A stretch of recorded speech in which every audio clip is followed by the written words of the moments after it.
Hello everyone, welcome back to true way education. So दोस्तों, जैसे कि आपको पता है कि कल 5 जून को आरबीआई की जो मॉनेटरी पॉलिसी की मीटिंग है वो कंक्लूड हो चुकी है और जो इसके डिसीजन थे वो भी जो है सामने आ चुके हैं। तो एज एक्सपेक्टेड था कि जैसे ग्लोबल सिनेरियो में देखते हुए West Asia conflict and India में जो इन्फ्लेशन रेट के बढ़ते हुए जो इकोनॉमिस्ट हैं एंड मार्केट एक्सपर्ट हैं वो एक्सपेक्ट कर रहे थे कि आरबीआई की तरफ से रेट्स जो हैं रेपो रेट है, रिवर्स रेपो रेट है, अदर रेट्स को चेंज किया जाएगा। लेकिन यहाँ पे आरबीआई की तरफ से फिर से न्यूट्रल स्टांस को ही मेंटेन किया गया है, मतलब कि जो पॉलिसी में रेट चेंज नहीं किए गए हैं। तो इसके पॉसिबल रीज़न क्या हो सकते हैं, इसके बारे में जो है आज इस वीडियो लेक्चर में हम डिस्कस करेंगे। इसी के साथ जो आरबीआई की पॉलिसी अनाउंसमेंट हुई है, इसमें कहीं न कहीं इन्फ्लेशन एंड ग्रोथ का जो डायलेमा देखने को मिला है, इसके ऊपर जो है डिस्कशन करेंगे। और अदर इम्पोर्टेंट जो टर्म्स हैं related to repo rate and other जो टर्म्स हैं, उनके बारे में भी यहाँ पे डिस्कस करेंगे। तो इकोनॉमी पॉइंट ऑफ व्यू से काफ़ी इंपॉर्टेंट लेक्चर है। अगर आप भी UPSC, state PCS and other competitive exam के लिए प्रिपेयर कर रहे हैं, तो ऐसे ही न्यूज़ एनालिसिस के लिए एंड होलिस्टिक कवरेज के लिए न्यूज़ का आप फॉलो कर सकते हैं ट्रू वे एजुकेशन को। तो चलिए देखिए, वीडियो लेक्चर शुरू करते हैं। देखिए न्यूज़ में क्या आ रहा है कि आरबीआई की तरफ से मॉनेटरी पॉलिसी की जो मीटिंग हुई है, उसमें रेपो रेट को अनचेंज रखा गया है और इसी के साथ जो जीडीपी है, उसका फोरकास्ट जो है financial year currently financial year 26-27 में वो भी 6.6 कर दिया गया है, पहले 6.9 बताया जा रहा था। तो रेपो रेट 5.25 पे मेंटेन किया गया है, जो कि पहले भी 5.25 ही था और अभी भी इसको मेंटेन किया गया है। जैसे कि एक वोकल सेगमेंट प्रेडिक्ट कर रहा था रेट चेंज का, लेकिन वो नहीं देखने को मिला है। तो अगर हम बात करें यहाँ पे, तो आरबीआई की तरफ से अपनी जो मॉनेटरी पॉलिसी की मीटिंग हुई है, वहाँ पे स्टेटस क्यू डिसीजन को मेंटेन किया गया। अब इसका क्या मतलब होता है स्टेटस क्यू डिसीजन, यानी कि एज इट रखना, नो चेंज। तो स्टेटस क्यू का मतलब है कि जैसे पॉलिसी के रेट पहले थे, उसमें डिसीजन में कोई भी चेंज नहीं किया गया, पहले जैसे स्टेटस क्यू मेंटेन किया गया है, ठीक है। और यहाँ हम बोल सकते हैं कि इसी को न्यूट्रल संटांस भी बोल सकते हैं कि न्यूट्रल संटांस यहाँ पे आरबीआई की तरफ से मेंटेन किया गया है। सो अगर हम की डिसीजन की यहाँ पे बात करें, तो रेपो रेट को 5.25 पे ही रखा गया है, पहले भी 5.25 ही था। अगर पॉलिसी का सेंटेंस देखें तो न्यूट्रल रखा गया है। अगर हम स्टैंडिंग डिपॉजिट फैसिलिटी रेट को देखें तो वो 5% पे रखा गया है और अगर हम मार्जिनल स्टैंडिंग फैसिलिटी रेट को देखें तो वो 5.50% पे रखा गया है। तो अगर हम बात करें मॉनेटरी पॉलिसी के बारे में थोड़ा-सा अगर हम समझें, तो यहाँ पे 6 मेंबर होते हैं, जिनकी एवरी 2 मंथ पे जो है मीटिंग होती है। तो एवरी 2 मंथ पे जो है एमपीसी की मीटिंग होती है। और अगर हम 6 मेंबर में बात करें, तो यहाँ पे जो 3 मेंबर हैं वो आरबीआई की तरफ से और 3 मेंबर जो है गवर्नमेंट की तरफ से यहाँ पे नॉमिनेट किए जाते हैं। तो अगर हम कंपोजिशन की बात करें, तो यहाँ पे आरबीआई के गवर्नर होते हैं। इसी के साथ जो आरबीआई के डिप्टी गवर्नर एंड जो अदर ऑफिसर हैं वो पार्टिसिपेट करते हैं, 3 मेंबर। और 3 मेंबर का पैनल जो है एक्सपर्ट पैनल, वो अपॉइंट किया जाता है गवर्नमेंट की तरफ से। और इनका मेन काम क्या है, यहाँ पे रेपो रेट को डिसाइड करना, इन्फ्लेशन जो मैनेजमेंट है उसको देखना और मॉनेटरी पॉलिसी का जो संटांस है उसके बारे में रखना कि न्यूट्रल करना है या उसको चेंज करना है। तो जैसे इस बार न्यूट्रल मेंटेन किया गया है। सो अगर हम बात करें एमपीसी की मीट की, तो एवरी 2 मंथ पे इनकी मीटिंग होती है। यहाँ पे इन्फ्लेशन रेट को असेस किया जाता है कि आने वाले टाइम में इन फ्यूचर में इन्फ्लेशन कैसे चेंज होगा, इकोनॉमिक जो जीडीपी ग्रोथ रेट है उसके बारे में डिस्कशन होती है। इसके बाद जो एम्प्लॉयमेंट रेट है, ग्लोबल इकोनॉमी, जैसे अभी पूरा कॉन्फ्लिक्ट चल रहा है, वेस्ट एशिया कॉन्फ्लिक्ट हो गया एंड उसके सिनेरियो के बारे में डिस्कशन यहाँ पे की जाती है। ऑयल प्राइसेस एंड करेंसी, जैसे कि अभी आपको पता है कि रुपये की वैल्यू जो है कॉन्टिन्यूसली डेप्रिशिएट होती जा रही है, तो करेंसी की जो मूवमेंट है उसके बारे में यहाँ पे डिस्कशन की होती है और उसी के बेस पे फिर जो है डिसीजन लिया जाता है।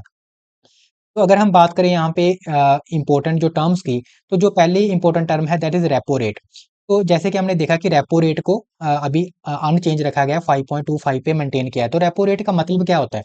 तो देखिए, जो भी जब भी किसी बैंक को पैसे की जरूरत होती है, तो वो कहाँ जाता है? आरबीआई के पास जाता है। जैसे एसबीआई है, एचडीएफसी बैंक है, आईसीआईसी बैंक है। तो जितने भी कमर्शियल बैंक है, अगर उनको पैसे की जरूरत होती है तो वो कहाँ जाते हैं? सेंट्रल बैंक यानी कि आरबीआई के पास जाते हैं। तो आरबीआई ऐसे फ्री में पैसा तो देता नहीं है। आरबीआई जब पैसा देता है तो उसके ऊपर इंटरेस्ट चार्ज करता है। जैसे हम बैंक के पास जाते हैं लोन लेने, तो बैंक हमसे क्या लेता है? इंटरेस्ट लेता है। तो वैसे ही जब बैंक्स जाते हैं आरबीआई के पास, तो आरबीआई भी क्या करता है? इंटरेस्ट चार्ज करता है। तो जो इंटरेस्ट रेट लिया जाता है आरबीआई की तरफ से कमर्शियल बैंक से, उसी को बोला जाता है रेपो रेट, ठीक है। तो जब भी कोई बैंक आरबीआई से पैसा लेता है, तो उसको जिस इंटरेस्ट रेट पे आरबीआई पैसे देता है वो क्या होता है? रेपो रेट होता है। तो जो भी पैसा बोरो किया जाता है, जिस रेट पे इंटरेस्ट चार्ज किया जाता है, उसी को क्या बोला जाता है? यहाँ पे रेपो रेट बोला जाता है। तो आज की मीटिंग में रेपो रेट कितना रखा गया? 5.25 रखा गया, जो कि पहले भी पॉलिसी, जो पहले की पॉलिसी थी उसमें भी यही रखा गया था। तो रेपो रेट के चेंज होने से क्या इम्पैक्ट पड़ता है, इसको हम देखते हैं। तो देखिए, अगर रेपो रेट इंक्रीज होता है, ठीक है। तो इसका मतलब क्या हुआ कि जो आरबीआई ने पैसा दिया है बैंक को, वो ज्यादा रेट पे दिया है। रेपो रेट बढ़ाने का मतलब क्या होगा कि ज्यादा इंटरेस्ट रेट चार्ज किया है। यानी कि जो बैंक्स को पैसा मिला, सपोज कि जो एसबीआई को पैसा मिला, वो ज्यादा रेट पे मिला। अगर उसको ज्यादा रेट पे मिला है तो ऑब्वियसली वो आगे जो पैसा देगा वो भी ज्यादा रेट पे देगा। तो उससे क्या होगा, लोन जो होंगे वो एक्सपेंसिव हो जाएंगे। यानी कि जो आम लोगों ने लोन लिए हैं, कमर्शियल एंटिटीज ने लोन लिए हैं, कॉर्पोरेट एंटिटी अगर बैंक के पास जाके लोन लेगी तो वो ज्यादा एक्सपेंसिव हो जाएगा। एक्सपेंसिव होने से क्या होगा, जो ईएमआई होगा, मंथली इंस्टॉलमेंट होगी, वो इंक्रीज हो जाएगी। जो स्पेंडिंग है वो डिक्रीज हो जाएगी और इन्फ्लेशन जो है वो कम हो जाएगी। तो जब भी इन्फ्लेशन रेट बढ़ता है तो आरबीआई की तरफ से रेपो रेट को क्या किया जाता है, बढ़ा दिया जाता है। दूसरा सिनेरियो क्या है कि रेपो रेट को कम करना, ये कब किया जाता है, जब इन्फ्लेशन रेट कम हो जाए। ठीक है। तो जब बैंक्स को क्या होगा, जब रेपो रेट कम हो जाएगा तो बैंक्स जो पैसा लेने जाएंगे आरबीआई के पास, वो उसको सस्ता मिलेगा, यानी कि कम रेट पे मिलेगा। तो आगे जो पैसा मिलेगा आम लोगों को या कमर्शियल एंटिटी को, वो भी सस्ता हो जाएगा, यानी कि लोन जो है वो चीपर हो जाएंगे। तो इससे क्या होगा कि जो बिजनेसेस होंगे, कॉर्पोरेट एंटिटीज होंगी, वो इन्वेस्ट करेंगे ज्यादा पैसा, कंज्यूमर जो है ज्यादा स्पेंड करेंगे और ग्रोथ जो है बढ़ेगी। ठीक है। तो ये कब होता है, जब इन्फ्लेशन रेट कम होता है, तो तब ऐसा किया जाता है कंज्यूमर की स्पेंडिंग को बढ़ाने के लिए। ठीक है। तो ये आपको समझ आ गया होगा कि रेपो रेट को कम कब किया जाता है और रेपो रेट को बढ़ाया कब जाता है। तो जब भी इन्फ्लेशन रेट कम हो जाता है तो रेपो रेट को क्या किया जाता है, रेपो रेट को कम कर दिया जाता है, सो दैट कि कंज्यूमर जो स्पेंडिंग है वो ज्यादा हो पाए। तो अगर अब हम यहाँ पे बात करें कि इस जो मॉनेटरी पॉलिसी की मीटिंग हुई है कल, वहां पे आरबीआई ने क्यों रेट को चेंज नहीं किया, जबकि हमको पता है कि अभी वेस्ट एशिया कॉन्फ्लिक्ट भी चल रहा है, रुपये की वैल्यू भी डेप्रिशिएट होती जा रही है, और जो प्राइजेस हैं ऑयल के, डीजल के एंड जो हमारी एलपीजी गैसेस हैं, उनके प्राइस बढ़ते जा रहे हैं। तो ऐसे सिनेरियो में जहाँ एक्सपेक्ट किया जा रहा था कि आरबीआई की तरफ से रेट चेंज किया जाएगा, लेकिन वो नहीं किया गया। तो इसके जो पॉसिबल रीजन हो सकते हैं उनके बारे में हम डिस्कस करेंगे। सो पहला रीजन जो हो सकता है वो हो सकता है इन्फ्लेशन। तो देखिए, पहला कंसर्न है इन्फ्लेशन। जैसे कि आपको पता है कि अभी इन्फ्लेशन रेट जो है कॉन्टिन्यूसली बढ़ते जा रहे हैं।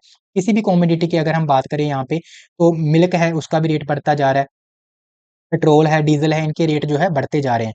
तो जब भी इन्फ्लेशन रेट बढ़ेगा तो ऑब्वियसली जो हमारे पास पैसा है उससे हम कम जो प्रोडक्ट्स है वो ले पाएंगे। तो अगर हम आरबीआई के टारगेट की यहाँ पे बात करें तो वो होता है 4% प्लस या -2%। कहने का मतलब कि मिनिमम 2% और मैक्सिमम 6%। तो यही एक एक्सेप्टेबल रेंज है या टारगेट है आरबीआई का, जिसमें इन्फ्लेशन रेट को वो मेंटेन करना चाहता है। तो आरबीआई का टारगेट जो है वो एवरेज कितना है, 4% है, +-2% हो सकता है। तो इसी को मेंटेन करने के लिए जो है आरबीआई यहाँ पे पॉलिसी, जो रेपो रेट है या अदर रेट है उनको डिसाइड करता है। लेकिन अगर करंट सिनेरियो देखें तो यहाँ पे रिस्क फैक्टर कौन से हैं, अभी जैसे इन्फ्लेशन रेट बढ़ता जा रहा है तो उसकी जो पॉसिबल रीजन है वो क्या है। तो जैसे कि क्रूड प्राइसेस के ऑयल जो है वो बढ़ते जा रहे हैं, ग्लोबल कॉन्फ्लिक्ट है, सप्लाई चेन डिसरप्शन है। जैसे कि आपको पता है कि अभी हॉर्मूज में जो है सप्लाई चेन डिसरप्शन हो चुका है। ठीक है। और रुपये की वैल्यू डेप्रिशिएट होती जा रही है, जो फूड प्राइसेस है उनमें भी अनसर्टिनिटी है। तो आरबीआई की तरफ से यहाँ पे जो है कोशिश थोड़ा सा जो है मतलब कि सावधानी यहाँ पे बरती जा रही है। तो अगर हम बात करें यहाँ पे दूसरा फैक्टर जो हो सकता है वो है इंडिया की जो जीडीपी ग्रोथ रेट है। तो यहाँ पे देखिए, जो इंडिया का जीडीपी ग्रोथ रेट है उसको भी चेंज कर दिया गया है। यानी कि जो फोरकास्ट है फाइनेंशियल ईयर जो हमारा भी चल रहा है 26-27, उसके लिए जो रेट है उसको 6.9 से कितना कर दिया गया है, 6.6 कर दिया गया है। तो आरबीआई की तरफ से यहाँ पे जो जीडीपी ग्रोथ रेट है उसको भी कम कर दिया गया है, 6.6 कर दिया गया है। तो इसका रीजन भी वही है, ग्लोबल स्लो डाउन है अभी कॉन्फ्लिक्ट के चलते, एंड जियो पोलिटिकल टेंशन अभी वेस्ट एशिया में चल रही है। एनर्जी कॉस्ट हाई हो रहा है कॉन्टिन्यूसली, जो पेट्रोल, डीजल, पीएनजी, सीएनजी, इनके प्राइस जो है बढ़ते जा रहे हैं। तो इससे क्या है कि इंटरनेशनल जो डिमांड है, यानी कि जो कंज्यूमर डिमांड है वो भी जो है कम होती जा रही है। तो यहाँ पे एक्सपेक्टेड है कि इंडिया की, जैसे कि हमने देखा कि इंडिया की जो ग्रोथ है वो भी आने वाले समय में जो है कम हो सकती है, जीडीपी जो ग्रोथ है।